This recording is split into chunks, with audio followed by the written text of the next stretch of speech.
Welcome to trigger with Sundar. Coal mining వివాదం ఎందుకు దుమ్మురేగుతుంది? అసలు ప్రైవేట్ వాళ్లకు కోల్ మైనింగ్లను అమ్మితే తప్పేంది? ఆస్ట్రేలియా నుంచి బొగ్గును దిగుమతి చేస్తే భారతదేశానికి ఉపయోగం కదా అనే అనేకమైన ఆర్గ్యుమెంట్లు నడుస్తున్న నేపథ్యంలో సింగరేణికి సంబంధించి ఎందుకు ఇంత వివాదం చెలరేగుతుందనే అంశాన్ని మాట్లాడడానికి ఈరోజు మన స్టూడియోలో ఉన్నారు ప్రముఖ విశ్లేషకులు బండ రవికుమార్ గారు. ఆయనతో మాట్లాడదాం. నమస్తే రవికుమార్ గారు. నమస్తే రవికుమార్ గారు, చెప్పండి, ఎందుకు ఇంత వివాదం అవుతుంది కోల్ మైనింగ్ అనేది? ప్రైవేట్ వాళ్లకు ఈ మైనింగ్స్ అమ్మితే తప్పేంది అనే ప్రశ్న వస్తుంది. ఎందుకంటే ప్రభుత్వాలకు ఆదాయం రావాలి కదా అనే ఆర్గ్యుమెంట్ వస్తుంది. ఎట్లా చూడాలి దీన్ని? ఈ దేశంలో ఉన్నటువంటి సహజ వనరులు, ప్రకృతి వనరులు ఎన్ని వందల సంవత్సరాలకు సరిపడా ఉన్నాయి అనేటువంటిది ఒకటి. వాటిని పొదుపుగా ఎలా వాడాలి, వాటికి ప్రత్యామ్నాయాలు ఎలా ఆలోచన చేయాలి, ఈ దేశ ప్రజల యొక్క అవసరాలు ఎట్లా తీర్చాలి, ఇదే ఒక ప్రధానమైనటువంటి డ్యూటీగా ప్రజలు ఎన్నుకున్న ప్రభుత్వానికి ఉన్న డ్యూటీ. వాటన్నిటిని అమ్ముకోవటం కాదు. ప్రభుత్వం అంటే సేల్స్ మెన్ కాదు. ప్రభుత్వం అంటే ఈ దేశ ప్రజల యొక్క ఇక్కడ ఉన్న సంపదని పరిరక్షించడం. కానీ ఇప్పుడు ఏం జరుగుతుంది? బొగ్గు గనులు ఉన్నాయి. ఇప్పటి వరకు కోల్ ఇండియా బొగ్గు తవ్వేది, సింగరేణి బొగ్గు తవ్వేది. ఇలాంటి సంస్థలు బొగ్గు తవ్వటం వల్ల ఆ బొగ్గుని ఈ దేశ అవసరాలకి, ప్రభుత్వ రంగ సంస్థల అవసరాలకి, ప్రైవేట్ రంగ సంస్థల అవసరాలకు కూడా వాటిని అలాట్ చేసేవాళ్ళు. ఉదాహరణకి సింగరేణి బొగ్గు ఉంది. అది విజయవాడ థర్మల్ పవర్ స్టేషన్ కానీ, కొత్తగూడెం థర్మల్ పవర్ స్టేషన్ కానీ, రామగుండం ఎన్టీపీసీకి కానీ బొగ్గు కావాలి. ఆ బొగ్గుని సింగరేణి నుంచి సప్లై చేస్తారు, తక్కువ ధరకి దొరుకుద్ది. కాబట్టి అదే విధంగా రవాణా కూడా ఎక్కువ భారం కాదు. మన దగ్గరే తయారవుతుంది బొగ్గు. మన దగ్గరే థర్మల్ విద్యుత్ ప్లాంట్లు ఉన్నాయి. రామగుండం దగ్గర ఎన్టీపీసీ ఉంది. రామగుండంలో బొగ్గు తయారవుతుంది. కొత్తగూడెంలో కేటీపీఎస్ ఉంది. కొత్తగూడెంలో బొగ్గు తయారవుతుంది. కొత్తగూడెం నుంచి రైల్వే ట్రాక్ ద్వారా విజయవాడకి అతి సమీపంలో ఉంది కాబట్టి అక్కడ విటిపిఎస్ కి బొగ్గు వెళ్తుంది. ఇదంతా దేశ ప్రజల యొక్క అవసరాలు. అదే విధంగా ఆ విద్యుత్తుని తక్కువ ధరకి ప్రజలకు అందించాలి. మంచినీళ్లు ఉత్పత్తికి ఉపయోగించాలి. ప్రధానంగా వ్యవసాయ ఆధారిత దేశం మన దేశం. ఈ దేశంలో ఉండే వ్యవసాయ రంగానికి విద్యుత్ అవసరం. ఇక్కడ తెలంగాణలో పూర్తిగా విద్యుత్ ఆధారిత వ్యవసాయం. ఆంధ్రప్రదేశ్ లో కూడా రాయలసీమ, ఉత్తరాంధ్ర ప్రాంతాల్లో ఎక్కువగా ఉంటాయి. రాయలసీమలో ఎక్కువ బోర్లు ఉంటాయి. ఇట్లా తెలంగాణ ప్రాంతం అంతా ఎక్కువ ఉంటాయి. ఈ వ్యవసాయం అనేది విద్యుత్ మీద ఆధారపడి ఉంటది. విద్యుత్ ప్లాంట్లు వ్యవసాయానికి కరెంట్ ఇవ్వాలి. కాబట్టి విద్యుత్ ప్లాంట్లు బొగ్గు మీద, వాటి మీద ఆధారపడి నడిపే పరిస్థితి ఉంటది. ఒక్కో సందర్భంలో జల విద్యుత్ ప్రాజెక్టులలో నీళ్లు ఉండవు, అప్పుడు అది ఆగిపోతాయి. కానీ బొగ్గుతో నడపాల్సినటువంటి పరిస్థితి ఉంటుంది. వీటన్నిటిని బ్యాలెన్స్ చేయాలి. కానీ ప్రైవేట్ వాళ్ళకి బొగ్గు ఇస్తే ఏమైతుంది? ఈ బొగ్గు అంతా వాళ్ళ చేతుల్లో గుట్టలు పడిపోద్ది. వాళ్ళు ఇట్లా సేమ్ పని చేయరా? గవర్నమెంట్ చేసింది అవసరం ఏంటి? గవర్నమెంట్ చేసే పని, ఆ సంస్థలు చేసే పని ప్రైవేట్ ఎందుకు చేస్తుంది? ఒకసారి బొగ్గుని వాడు కొనుక్కున్న తర్వాత, పక్కన కుప్ప పెట్టుకున్న తర్వాత దాన్ని అమ్ముకోవాలని చూస్తాడు. ఆ అమ్ముకునే ప్రైవేట్ వాడు ఎప్పుడైనా ఎక్కువ లాభాలు ఎక్కడొస్తే అక్కడ అమ్ముకుంటాడు. వీళ్ళకి అమ్మాలని లేదు. సింగరేణికి అది కాదు. సింగరేణి అనేది ప్రభుత్వం నిర్ణయించిన రేట్లకి ప్రజల అవసరాలు, ప్రజల మీద భారాలు పడనటువంటి, రైతాంగం మీద భారాలు పడని విధంగా విద్యుత్తును తయారు చేయడానికి అవసరమైనటువంటిది. విద్యుత్ సంస్థలు కూడా అదే ఆలోచిస్తాయి. కాబట్టి ప్రైవేట్ విద్యుత్ సంస్థలకి, గవర్నమెంట్ విద్యుత్ సంస్థలకి తేడా ఉంటది. ప్రైవేట్ మైనింగ్ కంపెనీలకి, గవర్నమెంట్ మైనింగ్ కంపెనీలకి తేడా ఉంటది. ఆ రకంగా న్యాయ సూత్రాలు, సహజమైనటువంటి సామాజిక న్యాయ సూత్రాలకి, ప్రజల యొక్క ప్రయోజనాలకి, ప్రజలకి జవాబుదారీతనం వహిస్తూ, ప్రభుత్వానికి మళ్ళీ రేపొద్దున ఏదన్నా ప్రజల నుంచి వ్యతిరేకత రాకుండా ఉండటం కోసం వాళ్ళు నడుపుతారు. వ్యాపారస్తుడికి ఏ అవసరాలు ఉండవు, ప్రజలతో ఏం పని ఉండదు, ప్రజలకు జవాబుదారీగా ఉండడు. డైరెక్ట్ గా తను కుప్పేసుకున్న ఐరన్ ఓర్ గాని చూడండి, మీరు ఇతర దేశాలకు అమ్ముకుంటున్నారు. ఐరన్ ఓర్ ఉంది, చైనా వాడు కావాలనుకుంటే చైనా వాడికి అమ్ముకుంటారు. ఈ దేశంలో ఐరన్ ఓరు, లేకపోతే Visakha steel plant iron ore లేదంటే ఎవడు ఉండదు. మూసుకుంటే మూసుకో విశాఖ స్టీల్ ప్లాంట్ ని, నాకేం పని అంటాడు. నాకు బయట లాభాలు వస్తున్నాయి కానీ అక్కడ అమ్ముకుంటాను అంటాడు. కేజీ బేసిన్ గ్యాస్ కూడా అంతే. అక్కడ ఉండే పెట్రోలియం, డీజిల్, అది ఏమైనా కావచ్చు, వాటన్నిటిని మన దేశానికి కావాలా, మనకే అమ్మాలా, ఈ గ్యాస్ ఆధారిత పరిశ్రమలు పెట్టాలా, ప్రజలకు ఉద్యోగాలు ఇవ్వాలా, ఇదే ఉండదు. ప్రభుత్వం చేతిలో గ్యాస్ ఉంటే గ్యాస్ ఆధారిత పరిశ్రమలు ఏర్పాటైతే ప్రజలకు ఉపాధి వస్తుంది. ప్రభుత్వానికి ప్రైవేట్ కి ఆ పరిస్థితి ఉండదు. మీరు చెప్పిన దాని ప్రకారం చూసినట్టయితే భారతదేశంలో సహజ సంపద కరిగిపోతుంది. అది 100 ఏళ్లకో 200 ఏళ్లకో 300 ఏళ్లకో ఒక ఉదాహరణకు అనుకుంటే, మరి భారతదేశ సహజ సంపద అట్లుంచి విదేశాల నుంచి బొగ్గు దిగుమతి చేసుకోవడం మంచిదే కదా. మీరు ఎందుకు విదేశాల నుంచి తీసుకొచ్చి ఆస్ట్రేలియా నుంచి బొగ్గుని దిగుమతి కావడాన్ని ఎందుకు వ్యతిరేకిస్తున్నారు? ఆస్ట్రేలియా నుంచి తీసుకొచ్చే బొగ్గు మనకు చాలా భారం అండి. అక్కడ ఎక్కువ రేటుకు కొనాలి. రెండోది అక్కడ నుంచి ఇక్కడ ట్రాన్స్పోర్ట్ అయి రావాలా, ఓడల మీద రావాలా. ఓడల మీద వచ్చిన తర్వాత ఓడరేవు పట్టణాల నుంచి మళ్ళీ తెలంగాణ లాంటి చోట్లకి ఓడలు లేని కాడికి రావాలి. ఇదంతా కూడా సింగరేణి ఉత్పత్తి చేసే బొగ్గు కంటే 3 రెట్లు ఎక్కువ రేటుకి థర్మల్ పవర్ స్టేషన్లు చేయాల్సి వస్తుంది. ఆ భారం అంతా మన మీద పడుతుంది. ఇప్పుడు మనం 1000 రూపాయలు కరెంట్ బిల్ కట్టేవాళ్ళం, రేపు 3000 కరెంట్ బిల్ కట్టాల్సి వస్తుంది. ఎందుకంటే ఆ భారం పెరిగింది కాబట్టి. ప్రజల మీద భారం పడని విధంగా చేయాలి. అయిపోతుంది బొగ్గు వనరులు ఏ దేశంలోనే అయిపోతాయి, కానీ ఆల్టర్నేటివ్ చూసుకోవాలి. ఉదాహరణకి ఈ బొగ్గు గనులు అయిపోయి ఈ వనరులు అయిపోయే లోపు గ్యాస్ ఏంటి, గ్యాస్ నిక్షేపాలు ఏంటి, ఇవి చూసుకోవాలి. సౌర విద్యుత్తుని అభివృద్ధి చేసుకోవాలి. అట్లా చూసుకుంటే 1% కూడా లేదు ఇవాళ సౌర విద్యుత్తు. ఇది సౌర విద్యుత్తుని డెవలప్ చేసుకోవాలంటే నీకు కొన్ని దశాబ్దాలు పట్టుద్ది. ఈ లోపల నీకు థర్మల్ విద్యుత్తే కదా. అదే అలాగని చెప్పి అణు విద్యుత్తు తీసుకుంటే అణు విద్యుత్తు చాలా ఖరీదు కదా. ఒక యూనిట్ అణు విద్యుత్ ఖరీదు 15 రూపాయల నుంచి 20 రూపాయల దాకా పడుతుంది. ఆ పేరుతో తయారైనటువంటి ఉత్పత్తి అది మనం కొనుక్కొని బిల్లు కట్టాలంటే సాధ్యం కాదు. కాబట్టి ఎక్కడ అందుబాటులో ఏది ఉందో వాటిని వాడుకోవాలి. తక్కువ రేటుకి విద్యుత్తుని ఉత్పత్తి చేయాలి, తక్కువ రేటుకి విద్యుత్తుని ప్రజలకి సప్లై చేయాలి. వ్యవసాయానికి ఆసరాగా ఉండాలా, పరిశ్రమలకు ఆసరాగా ఉండాలా, ఉపాధి పెరగాల, ప్రజల ఆదాయాలు పెరగాలి, దేశం అభివృద్ధి చెందాలి. ఇది ఒకటే ఉందా, తక్కువ రేట్ అనేది ఉందా? మరి మీరు ఆదాని బొగ్గు కాబట్టి వ్యతిరేకిస్తున్నారు మీరు అని చెప్పేసి మీలాంటి మేధావుల మీద అనలిస్టుల మీద విమర్శ ఉంది. దాన్ని ఏమంటారు? అదాని ఆస్ట్రేలియాలో ఉన్న బొగ్గు గనుల్ని తవ్వుతున్నాడు. నరేంద్ర మోడీ గారు ఆస్ట్రేలియా ప్రభుత్వంతో కూర్చున్నప్పుడు అదాని కూడా సిట్టింగ్ లో ఉన్నాడు. ఆయనకు అవసరమైన డబ్బు పోన్లే ఆయన తవ్వుకుంటున్నాడు అనుకోవడానికి లేదు. స్టేట్ బ్యాంక్ ఆఫ్ ఇండియా నుంచి 6,300 కోట్ల రూపాయలు 6,300 కోట్ల రూపాయలు మన స్టేట్ బ్యాంక్ నుంచి మన ప్రజలు తీసుకున్న డబ్బు నుంచి అదానికి డబ్బులు ఇప్పించారు. అదాని అక్కడ బొగ్గు కొంటున్నాడు. అదానికి నష్టం రాకుండా ఉండటం కోసం ప్రతి విద్యుత్ ఉత్పత్తి కేంద్రం కూడా 10% బొగ్గుని అదాని కంపెనీ నుంచి కొనాలని చెప్పి కేంద్ర ప్రభుత్వం సర్క్యులర్ జారీ చేసింది. అలా సింగరేణి దగ్గర బొగ్గు కొనటం మానేసి మనం దాని దగ్గర కనుక కొంటే మనకి తడిసి మోపిడి అవుతుంది. ఇప్పుడు తప్పనిసరి పరిస్థితుల్లో కేంద్ర ప్రభుత్వ రంగ సంస్థలు ఎన్టీపీసీ లాంటి తీసుకోవాల్సి వస్తుంది. రేపు తెలంగాణ జెన్కో, టిఎస్ జెన్కో, ఏపీ జెన్కో కూడా ఆ రకమైన పరిస్థితి తీసుకొచ్చినాయి అనుకోండి, మన మీద విపరీతంగా భారం పెరుగుతుంది. కాబట్టి భారం తగ్గించేది చూసుకోవాలి తప్ప భారం పెరిగేది కాదు. ఎక్కడైనా ఎగుమతులు దిగుమతులు అనేటివి ఏంటి, ఆ దేశ ప్రజలకు ఉపయోగం జరగాలి, ఆ దేశంలో అభివృద్ధి జరగాలి.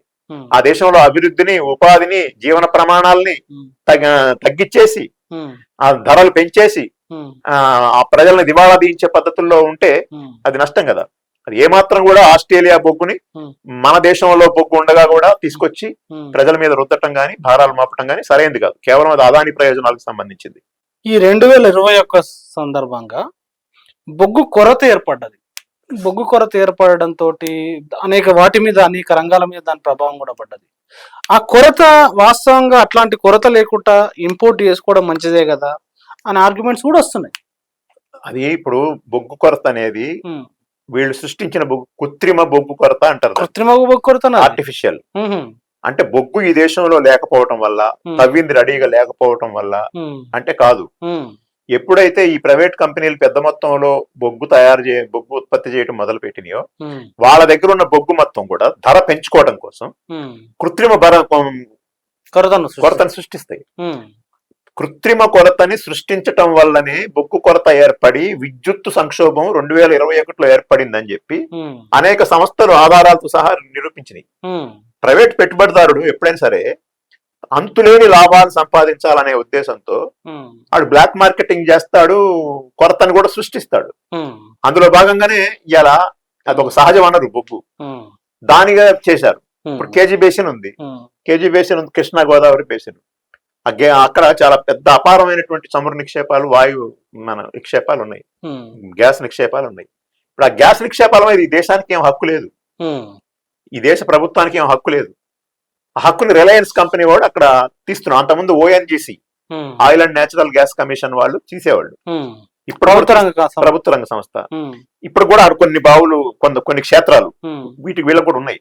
కానీ ఇప్పుడు వాటికంటే మించి చాలా మంచి బాగా ఆయిల్ నిక్షేపాలు ఉన్నటువంటి, గ్యాస్ నిక్షేపాలు ఉన్నటువంటికి వేలంపాటు పెట్టి వాటికి అమ్మారు. ఇప్పుడు ఏమైతుందంటే వేలంపాట్లు ఎవరు పాల్గొనాలి? ఇప్పుడు సింగరేణి సంస్థ వేలంపాట్లు ఎందుకు పాల్గొనాలండి? నాకు అర్థం కాదు. అవును, దాని మీద కూడా పెద్ద ఎత్తున చర్చ జరుగుతుంది. ఎందుకు పాల్గొనాలి? సింగరేణి సంస్థ మిగతా వాళ్ళతో పాటు సింగరేణి కూడా వేలంపాట్లో పాల్గొంటుంది. ఒకవేళ అవకాశం ఉంటే సింగరేణి మంచి బిడ్ చేస్తే సింగరేణికి వస్తుంది, లేకుంటే ప్రైవేట్ వాళ్ళు మంచి బిడ్ చేస్తే ప్రైవేట్ వాళ్ళకి వస్తుంది చర్చ జరుగుతుంది. దాంట్లో ఎందుకు ఇప్పుడు సింగరేణి ఉన్నది దేనికోసం? వ్యాపారం చేయడం కోసం. ఎందుకోసం పెట్టారు? లేదు ఓఎన్జీసీ వ్యాపారం చేయడం కోసం పెట్టారా?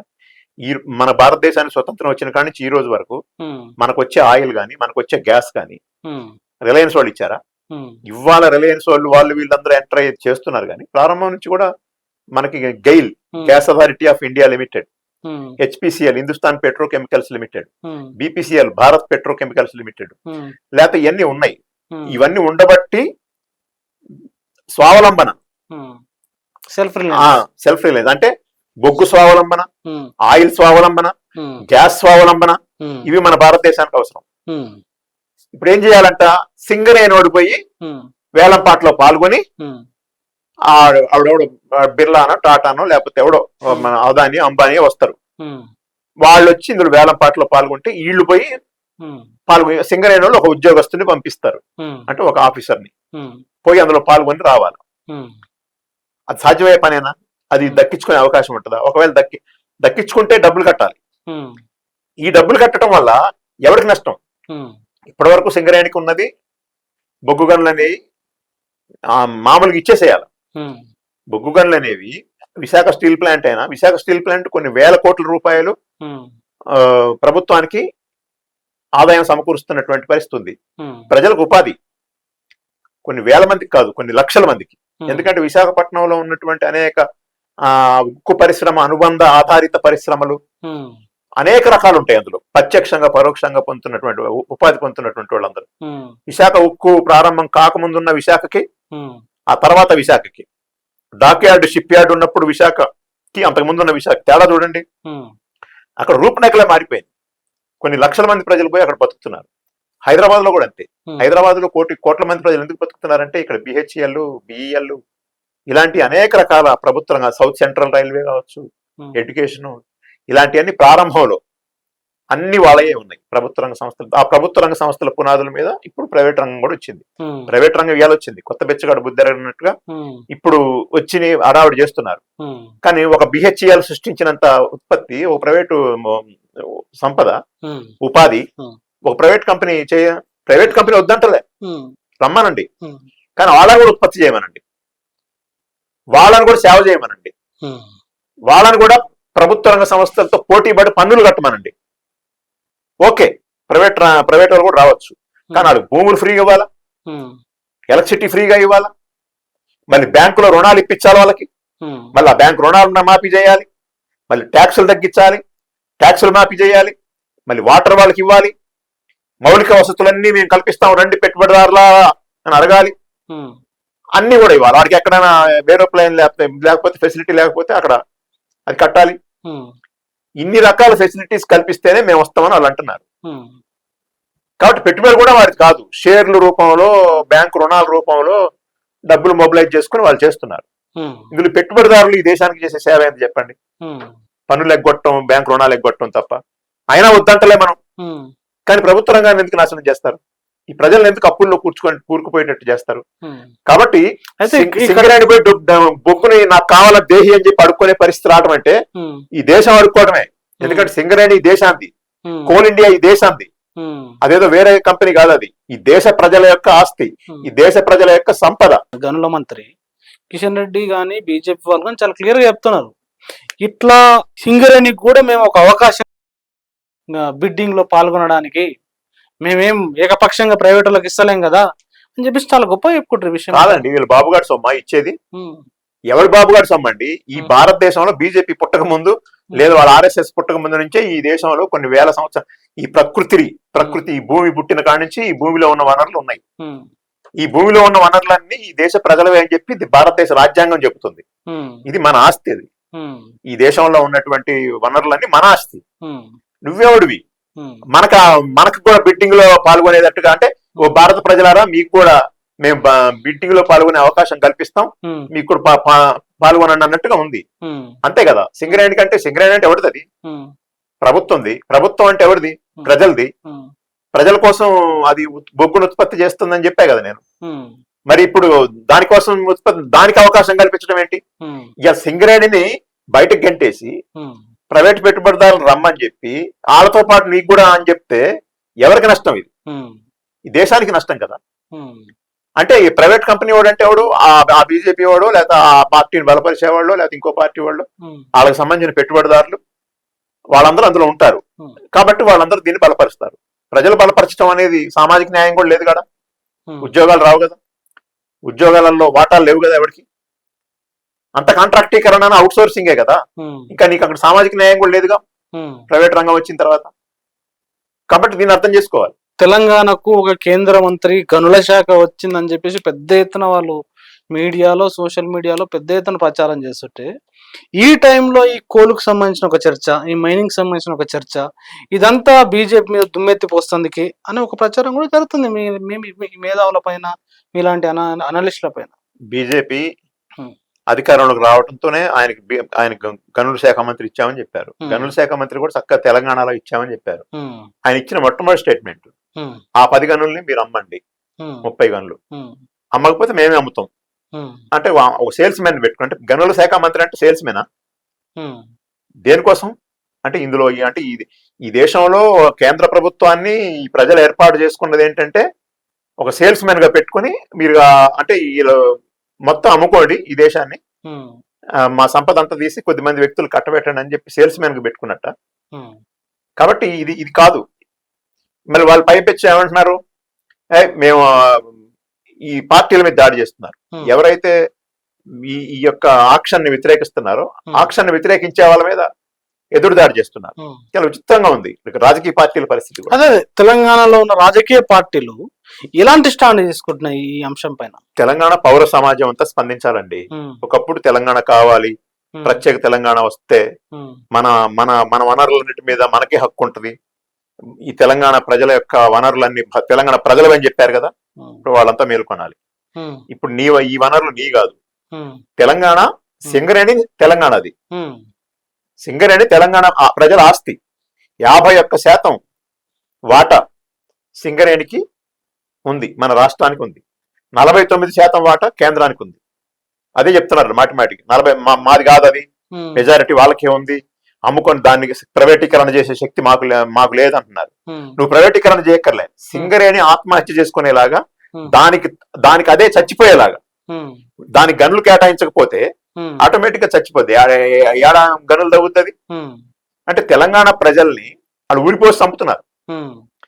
ఇక్కడ ఉన్నటువంటి మొత్తం ఓపెన్ కాస్ట్ గనులు పెట్టేసి మీరు వచ్చి తవ్వుకొని ఇక్కడ ఉన్న సంపద అంతా ఎత్తుకపోండి అని చెప్పేసి బడా పెట్టుబడిదారులకి, విదేశీ స్వదేశీ పెట్టుబడిదారులకి తెలంగాణ సమాజాన్ని మొత్తాన్ని ఇక్కడ ఉన్న వనరులను దోచుకోమని చెప్పిన తర్వాత మరి ఈ తెలంగాణ జేఏసీలు, రాజకీయ జేఏసీలు, ఈ తెలంగాణ మేధావులు వీళ్ళంతా మేల్కొనాలి కదా. అవసరం ఉందా లేదా? రెండో, తెలంగాణ తెచ్చామని చెప్పేవాళ్ళు, తెలంగాణ ఇచ్చామని చెప్పేవాళ్ళు, మీరంతా ఏకం కావాలి కదా. మీరు ఎందుకు ఏకం కావట్లే? టిఆర్ఎస్ వాళ్ళు అంటారు, బిఆర్ఎస్ వాళ్ళు ఈ కాంగ్రెస్ పార్టీ సరిగ్గా స్పందించడం లేదు, వాళ్ళు వచ్చి ఆక్షన్ పెట్టుకుని మొత్తం ఎత్తుకపోతామంటే కాంగ్రెస్ వాళ్ళు కిషన్ రెడ్డి పక్కన బట్టి విక్రమార్కో లేకపోతే ఇంకొకళ్ళు మన ఈ రేవంత్ రెడ్డి వీళ్ళు వాళ్ళు తైతెక్కలాడుతున్నారు అని చెప్పి వీళ్ళు అంటారు. వాళ్ళు ఏమంటారు? కాంగ్రెస్ వాళ్ళు ఏమంటున్నారు? మీరు బిఆర్ఎస్ వాళ్ళు కూడా దీనికి వ్యతిరేకమేం కాదు, ఇంతకు ముందు కూడా వాళ్ళు వేలంపాట వేశారు అని చెప్పేసి వీళ్ళు అంటున్నారు. గతాన్ని తవ్వుకోవటం ఎందుకంటున్నా నేను, ఇప్పుడు ప్రమాదం వచ్చింది. ఇప్పుడు తెలంగాణలో ఉన్న బొగ్గు గనులకు ప్రమాదం వచ్చింది. గతం ఒక భాగం. నువ్వేం చేసావు, నువ్వేం పాపాలు చేసావు, ఇద్దరు పాపాలు చేశారు అనుకుందాం. బీఆర్ఎస్ చెప్పిన దాని ప్రకారం కాంగ్రెస్ పాపాలు చేసింది, కాంగ్రెస్ చెప్పిన దాని బీఆర్ఎస్ పాపాలు చేసింది.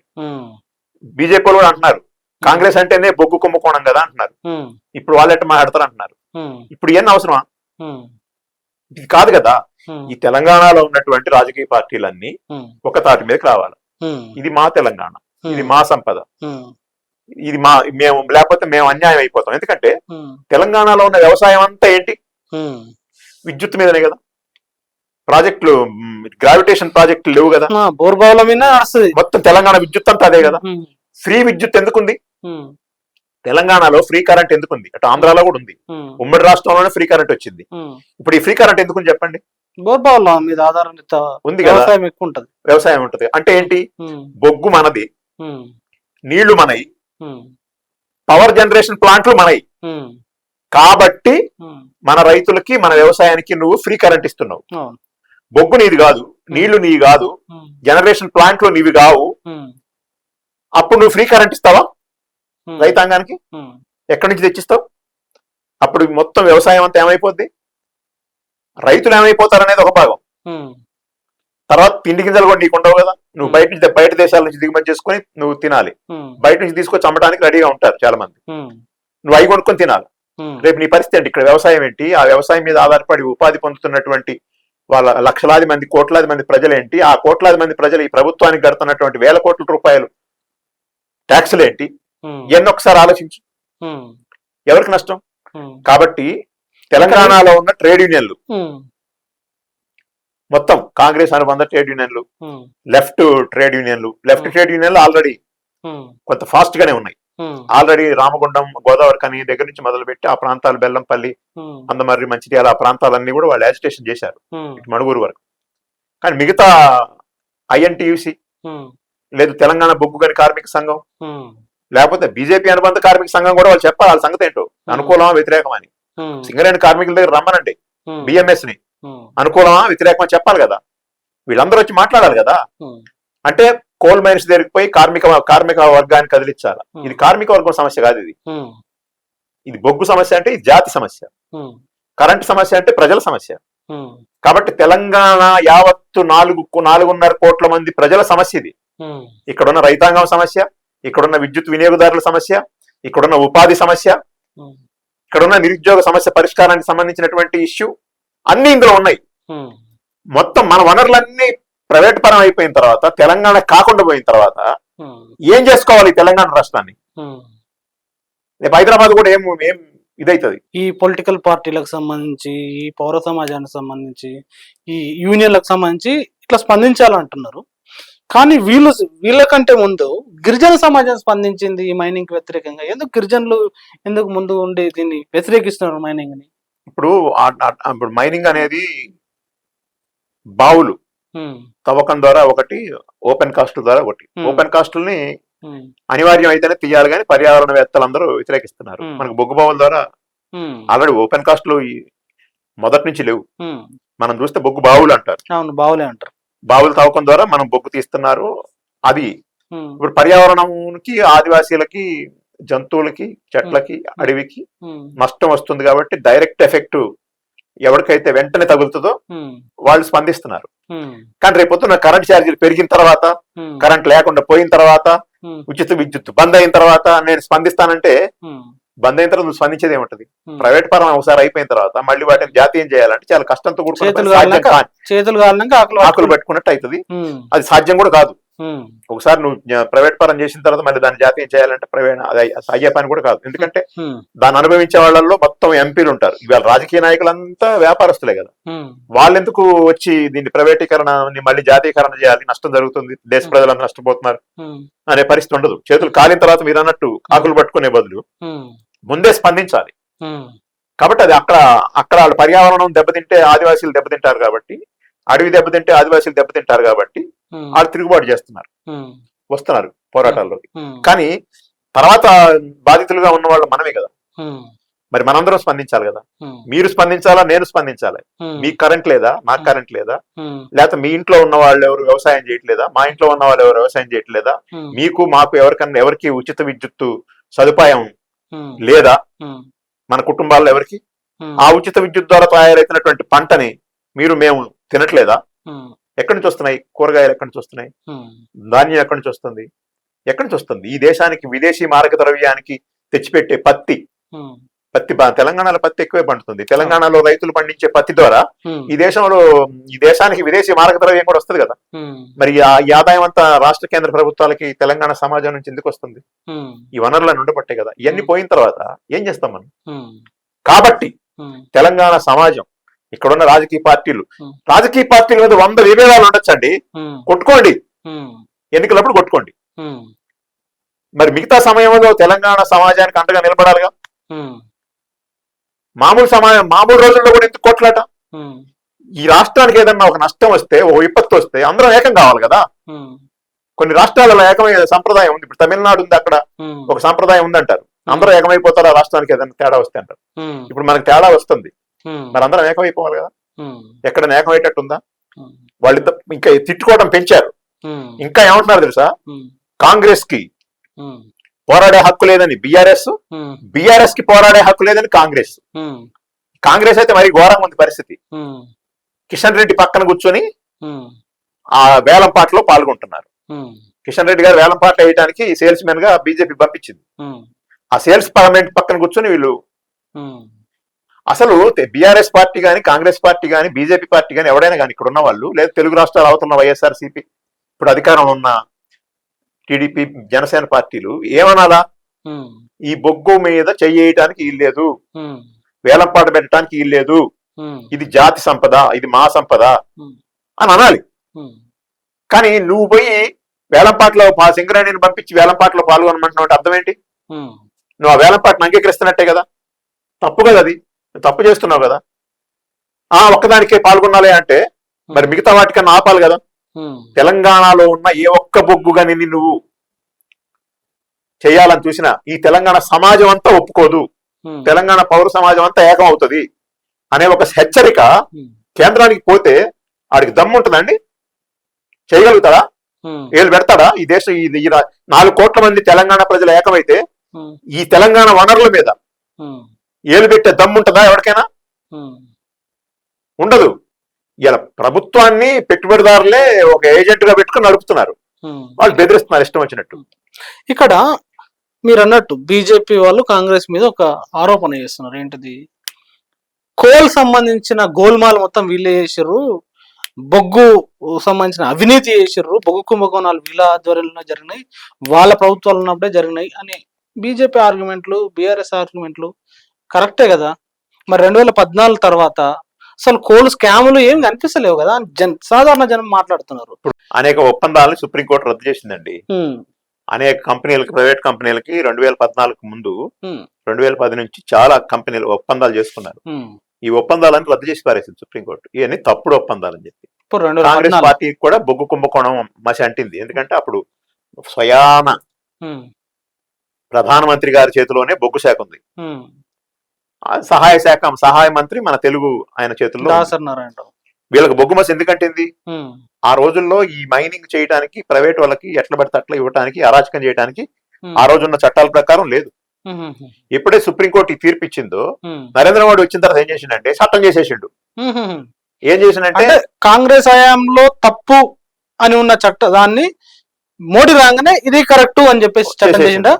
క్యాప్టివ్ మైనింగ్, కమర్షియల్ మైనింగ్, అదే కమర్షియల్ మైనింగ్ అనేది అవసరం, కమర్షియల్ మైనింగ్ అనేది చేసుకోవచ్చు అని చెప్పి పార్లమెంట్ ఒక చట్టం చేసిన తర్వాత, ఆ చట్టం ప్రకారం ఒక సవరణ వచ్చిన తర్వాత ఆ చట్టం ప్రకారం తప్పు కాకుండా అయిపోతుంది. ఇప్పుడు అదే కొంప ముంచుతుంది. కాపరేటివ్ మైనింగ్ ఏంది, కమర్షియల్ మైనింగ్ ఏంది? టెర్మినాలజీ ఒకసారి మా ప్రజలకు చెప్పండి. అంటే ఇప్పుడు ఈ దేశ ప్రజలకి అవసరాల కోసం, ఈ దేశంలో ఉండే ప్రభుత్వ రంగ సంస్థల అవసరాల కోసం ఆ మైనింగ్ చేసినటువంటి దాన్ని వాడటం అనేది క్యాప్టివ్ మైనింగ్ అంటాం. అంటే ఒక థర్మల్ పవర్ స్టేషన్ కి బొగ్గుని ఇవ్వటం దాన్ని.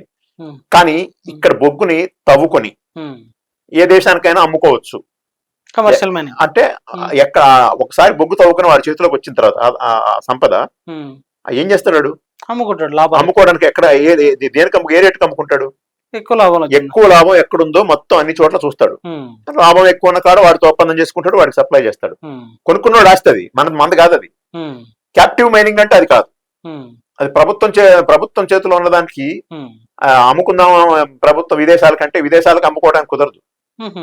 కానీ ఎప్పుడు నీకు మిగులు వస్తే, ఈ దేశ అవసరాలన్నిటికీ మిగులు వచ్చి ఈ దేశంలో ప్రజలకు ఇబ్బంది లేదనుకున్న తర్వాత నువ్వు అమ్ముతావు. ఉమ్, అది అట్లా కాదు. ఈ దేశంలో తిండి తినకపోయినా, ఆకలితో చచ్చినా, ఉమ్, విద్యుత్ ఉన్నా, విద్యుత్ లేకపోయినా, బొగ్గు లేకపోయినా, బొగ్గున్నా, బొగ్గు కొరతున్నా ఏం కుదరాడికి పట్టదు. ఉమ్, బొగ్గు నాది, ఇది ఉమ్, నేను తవ్వుకున్నా, ఉమ్, ఇది నా ఆస్తి, ఉమ్, కాబట్టి నేను అమ్ముకుంటా, నా ఇష్టం, అది అమ్ముకుంటా పడేసుకుంటా, మీకెందుకు అంటారు? నీకెందుకు, నీకు సంబంధం లేదంటాడు. అది వ్యాపారస్తుడు లక్షణం. ఉమ్, తప్పే ఉంది. వాడు వ్యాపారస్తుడు చేతికి నువ్వు బొగ్గు ఇచ్చిన తర్వాత ఉమ్, వాడు ఏదో ఒకటి చేసుకుంటాడు. ఉమ్. అది వాడి ఇష్టం అది. అంటే అప్పుడు 2014 కంటే ముందు కమర్షియల్ మైనింగ్ మీద ఆంక్షలు ఉండే, ఉమ్. ఇప్పుడు లేవు. లేవు, లేపేశారు. లేపేసిండు. అంటే సో అప్పుడు చట్టాలని చాలా చట్టాలని మార్చేశారండి. ఉమ్, ఇప్పుడు న్యాయ సంహిత అని చెప్పి న్యాయం పేరుతో కూడా క్రిమినల్ చట్టాలు కూడా మార్చేశారు. ఉమ్, అది వేరే చర్చ కూడా ఉంది. ఉమ్, సో వాళ్ళకి అనుకూలంగా, వాళ్ళ ఎజెండాకి అనుకూలంగా ఉమ్, కార్పొరేట్లే ఒక రకంగా బ్యాక్ సీట్ లో కూర్చొని నడుపుతా ఉన్నారు. ఉమ్, పేరుకి మోడీ బీజేపీ నడుపుతుంది ఉమ్, స్టీరింగ్, కానీ ఉమ్, ఈ స్టీరింగ్ నడిపించేదంతా కూడా బడా కార్పొరేట్లే నడిపిస్తున్నటువంటి పరిస్థితి ఉంది. ఉమ్, విదేశీ కార్పొరేట్లు, స్వదేశీ కార్పొరేట్లు కలిసి ఉమ్. ఈ నాటకం అంతా ఆడుతున్నారు. అదే వివరంగా మీరు చెప్పిన దాని ప్రకారము ప్రైవేట్ వాళ్ళకు చెప్తే ప్రైవేట్ వాళ్ళకు ఆస్తులు పెరుగుతాయి, డబ్బులు పెరుగుతాయి, దేశానికి అనేకమైన నష్టాలు కూడా చెప్పారు మీరు. కానీ అదే గవర్నమెంట్ చేతిలో ఉంటే ప్రజలకు లాభాలకు సంబంధించి అనేక అంశాలు మీరు ప్రస్తావించారు. కాబట్టి దీని వెనుక మొత్తం ప్రభుత్వం సంబంధించి ప్రజల కోసం ఉండాలి కదా. జనానికి సాధారణ ప్రశ్న, వ్యక్తికి వచ్చే ప్రశ్న ఏదంటే ప్రభుత్వం ప్రజల కోసం ఉండేది కదా, ఎందుకు మరి ప్రజలకు వ్యతిరేకమైన నిర్ణయాలు, డబ్బున్నోళ్లకు, కార్పొరేట్లకు అనుకూలమైన నిర్ణయాలు జరుగుతాయని ప్రశ్న ప్రభుత్వం వస్తుంది కదా. చేస్తుంది, చేయటమే కాదు, ప్రజలతో కూడా అనిపిస్తుంది. ఉమ్, ప్రజల కొంతమంది ఏమంటున్నారంటే, ఉమ్, మిడిమిడి జ్ఞానం ఉన్నవాడు చాలా మంది బయలుదేరారు. మనం ఉమ్, సోషల్ మీడియాలో కామెంట్లు చూస్తాం. ఉమ్, అదాని ఆస్తి ఇన్ని వేల కోట్లు పెరిగింది, అన్ని లక్షల కోట్లు పెరిగింది, ఉమ్, ఆసియాలో 2వ పెద్ద కుబేరుడు అయ్యాడు అని అంటుంటే, ఒక ఉమ్, పక్కనేమో ఈ దేశంలో ఆ, నిరుద్యోగం పెరుగుతా ఉంది, ఉమ్, అనేక రకాలైనటువంటి ఇబ్బందులు పెరుగుతా ఉన్నాయి. ఉమ్, ఇంకో పక్కనేమో వాళ్ళు పెరుగుతా ఉన్నారు. ఉమ్, మనోడే కదా పెరిగింది, ఉమ్, మన అదాని పెరిగితే మీకేంటి బాధ, ఉమ్, అంటే బిల్ గేట్స్ పెరిగితే తప్పులేదా అని ఉమ్, ఎవరితోనో పోల్చి, ఉమ్, అంటే ఏదో ఒక ఎమోషన్ క్రియేట్ చేసి, ఉమ్, ఈ దేశంలో ఉన్న ప్రజల సంపద అంతా కొద్ది మంది, ఒక 4, 5, 10 మంది చేతుల్లో కేంద్రీకృతం అయ్యి, ఉమ్, ఈ దేశంలో ఉన్న బాధలన్నీ ప్రజల పరం అవుతా ఉంటే, ఉమ్, బాధలు, కష్టాలు, ఉమ్, కన్నీళ్లు, ఉమ్, పేదరికం, ఉమ్, ధరలు, భారాలు ఎన్నేమో ప్రజల పరం అవుతున్నాయి. ఉమ్, సంపద, సహజ వనరులు, డబ్బులు, బ్యాంకులు, ఓడరేవులు, విమానాశ్రయాలు, ఉమ్, అదేవిధంగా వ్యవసాయ ఉత్పత్తి, ఉమ్, పారిశ్రామిక ఉత్పత్తి అంతా వాళ్ళ దగ్గర పోగవుతుంటే ఉమ్, వాళ్ళని చూసి మనం సంతోషించాలంట. ఉమ్, అది దేశభక్తి అంట. ఉమ్, మనవాడు ఒకళ్ళో ఇద్దరు ఆసియాలో కుబేర్లుగానో ప్రపంచంలో కుబేర్లుగా ఎదిగితే ఉమ్, అది పెద్ద దేశభక్తి. ఉమ్, దాన్ని చూసి మనం స్పందించాలి కదా. మనం ఉమ్, దేశభక్తికి మనం గర్వంగా ఉండాలని చెప్తున్నారు. అంటే ఇప్పుడు ఇంత బాధలు పడి ఇంత చేసేది దేనికంటే ఉమ్, ఇదంతా దేశభక్తి అని చెప్తున్నారు, దానికి లేబుల్ వేసి చెప్తున్నారు. ఉమ్, తెలియని వాళ్ళందరూ ఆ సిలబస్ ని ఓన్ చేసుకొని ఏమి తెలియదు, చదవరు, ఉమ్, వాళ్ళకేమి నాలెడ్జ్ ఉండదు, ఉమ్, కష్టపడి విషయాలు పరిశోధన చెయ్యరు, ఉమ్, ఇవి మాట్లాడుతూ ఉంటారు. ఉమ్, ఇది కదా మనకు నష్టం.